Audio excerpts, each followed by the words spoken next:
this morning. A young gentleman was at the TA over here around Jackson, Tennessee. All right, when I come out, he's probably 25. He's a young guy. Had shorts, flip-flops with socks on, you know. Thing is, he lost his wallet. In your wallet, you got your driver's license, your fuel cards, all of that stuff that you need is in that wallet. And not only is your driver's license a DOT offense, how are you going to get from point A to point B without your fuel cards? You gotta have fuel cards in order to get your diesel. So I recommended to him that he gets a chain wallet. A wallet that has a chain going from his wallet to his belt loop. That way you don't lose it.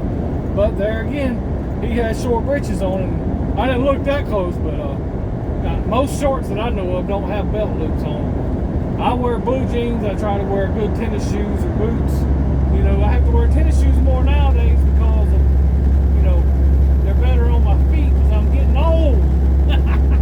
I'm old. I'm an old timer, man. I got gray in my beard.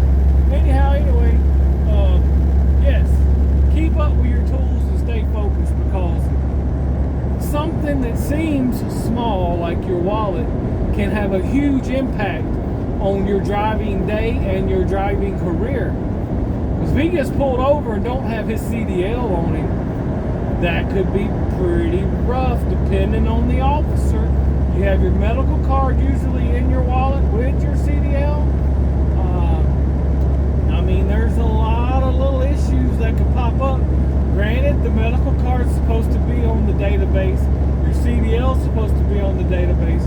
But I believe we're still responsible to keep those hard copies in our possession.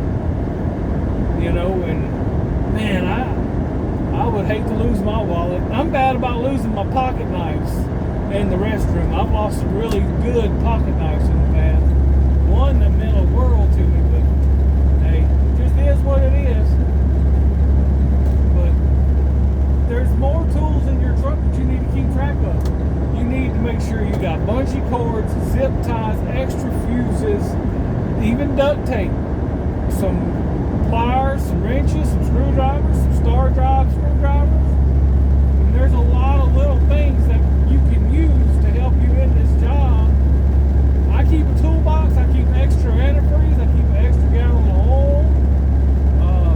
Granted, they would only help on small, because if you blow a radiator, there's nothing. A little antifreeze ain't gonna help. You know, I've had it happen a few times. But I've had quite a few times where a pair of pliers has got a nail out of my tire before it went through the tire and punctured it. You know, I've had plenty of times to where I had something rattling in my truck that I had to use tape on, because I can't stand a rattle in my truck. It drives me crazy. I've had to take my dash apart. I needed star drives in order to do that, because most of these Freightliner Cascadians, they don't have a Phillips or a flathead, they have a star drive. You gotta have extra clothes. Last time I came out, I didn't have my clothes in my bag. I thought I did, but I didn't double check it.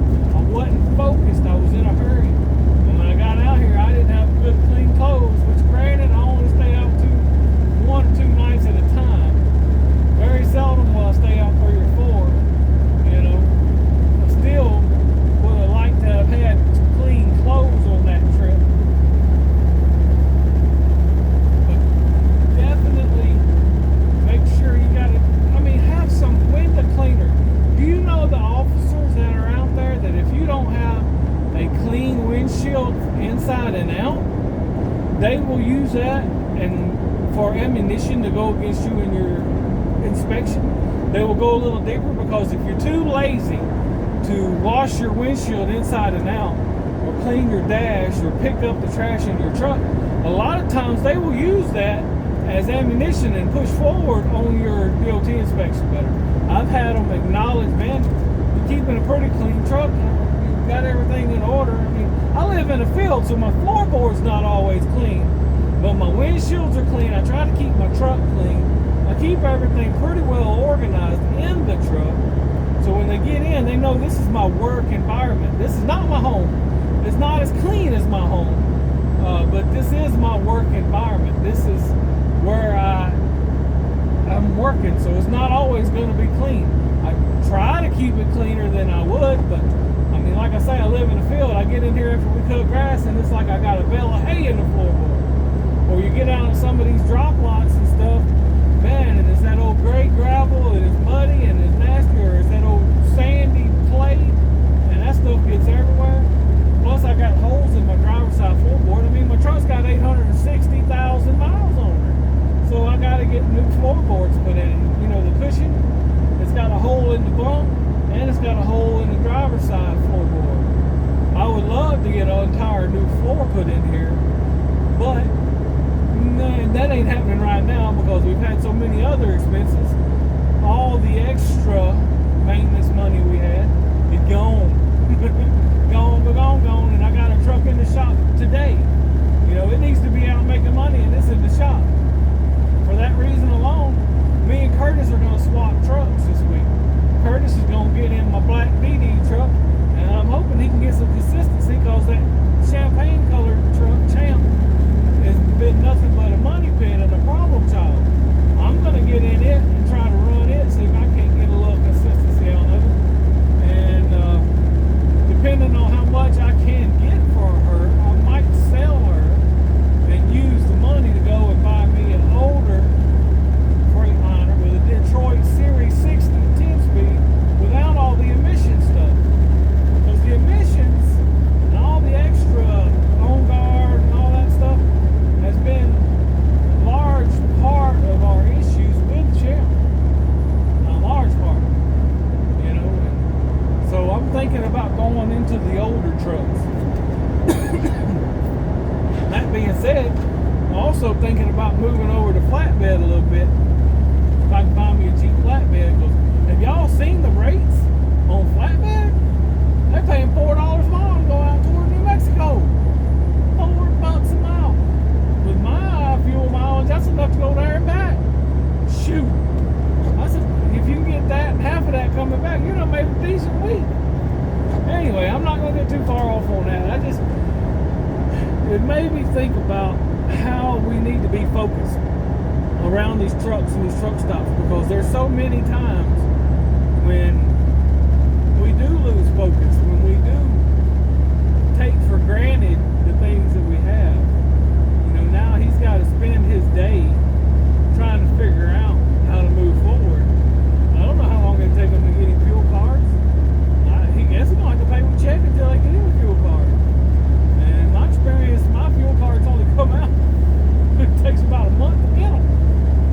Unless you got a company that's got a few extra stashed back. Some companies do that. I'm not big enough to be doing all that. I got one extra at the house. You know? And if it wasn't for that one, you know, it just wouldn't be there. I'd have to wait to get one. So, yeah, definitely keep up with them wallets. Keep up with your CDL online. Make sure everything's good. You don't ever want to be caught somebody saying your license is suspended. That happened to me. I got it fixed, but it happened. What if that would have made that officer just lose his stuff and just really start digging into my truck until he found something wrong? But luckily he was understanding and he wanted to believe me. I don't know if he 100% believed me, but I could see in his eye he wanted to believe me that it shouldn't have been. And I was proud to be able to prove to him that therefore it was not done legally. They had accidentally suspended my license. Some kind of clerical issue. I'm telling you, man, that could have been a really bad deal for me and the company. We're trying to keep a good record so we can get good insurance rates and have the best brokers working with us, you know, and all that kind of stuff. Your safety rating means a lot. That's why you need to watch your speed. Speeding tickets can mess with your record, mess with the company's record. Inspect that equipment, because everything matters. You're in an industry that is the most highly regulated that I've ever seen. I used to think going into the food industry would be hard because of the regulations and the oversight. But man, trucking, it will blow your mind if you were to get out here and never been around trucks and let me show you all the regulations and all the restrictions and all the paperwork that I have to keep up with as a owner and driver. It's uncalled for. We're supposed to be grown folk out here on these roads. We're supposed to know what we're doing. But a lot of us don't, and that's why we get all this extra attention. You know, plus our government just don't know how to leave stuff alone. If it's working, leave it alone. ELDs, I think, make us less safe. Ain't nothing like racing the clock. At least when you had paper, you could fudge 5 or 10 minutes here or there if you had to. With this crap, you can't fudge nothing. And it makes these drivers believe they've got to push it or they're going to face all this drama. And they'll run through truck stops wide open, and they'll run through these stop signs, and they'll run through these shippers just to race that electronic clock. Look, y'all, it's better to be over a couple minutes than it is to drive fast in situations where it's too crowded or too much of a cluster. Drive slow. Your license and other people's lives mean more than that clock. If you're over a minute or two here, the DOT normally will be understanding unless you're being a butthead to them. Your companies will normally be understanding because they know that things happen. The key is to not make it normal operating procedure. That's where people get in trouble on personal conveyance. They use it every day, so it gets to be part of normal operating procedure. You need to make sure you only use things when you have to. If you go over your time every day, if you use personal conveyance every day, that's normal operating procedure, and that's when you really get in trouble with the DOT and the FMCSA as a company. You gotta line them up and you gotta make them do right, ladies and gentlemen. Now this Estes truck over here to my side, we're coming up on the way station. I should get the green light. We're gonna find out. Yep, I'll get the green light. Now what's he gonna do? He's gonna panic and have to get over. So I'm gonna brake so the wiggle wagon don't run me off the road.